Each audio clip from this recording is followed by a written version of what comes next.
বিএনপির ভারপ্রাপ্ত চেয়ারম্যান তারেক রহমান বলেছেন, বর্ষাকালে বাঁধ খুলে দেয় ভারত, ফলে বন্যা হয় বাংলাদেশে।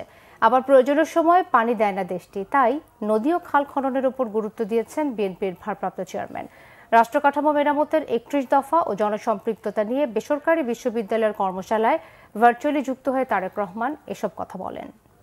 নদী এবং খালগুলো বন্ধ হয়ে গেছে। অল্প বৃষ্টি হলে ভারত ফট করে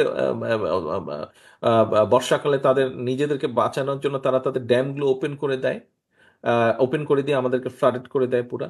আবার তাদের যখন প্রয়োজন পানিতে আটকে রেখে তারা নিয়ে যায়, আমাদেরকে পানি দেয় না। কাজে আমাদেরকে পুরা দেশটাকে চিন্তা করতে হবে, ওয়াটার রিজার্ভ হিসেবে বানাতে হবে। ৩১ দফা বিএনপি দিয়েছে প্রায় ২ বছর আগে।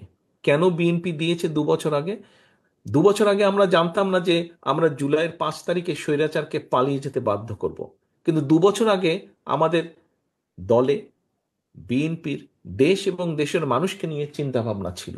দেশ এবং দেশের মানুষকে ভাগ্য কিভাবে পরিবর্তন করা যায় সেটি আমাদের চিন্তা ভাবনা ছিল। সেজন্যই আমরা যখনও জানতাম না যে স্বৈরাচারকে কবে বিদায় করব, তখনও কিন্তু আমরা এই ৩১ দফা দিয়েছি, দেশকে নিয়ে, দেশের মানুষকে নিয়ে। তারও আগে দেশনেত্রী খালেদা জিয়া ভিশন 2030 দিয়েছিলেন।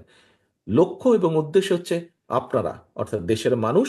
লক্ষ্য এবং উদ্দেশ্য হচ্ছে বাংলাদেশ।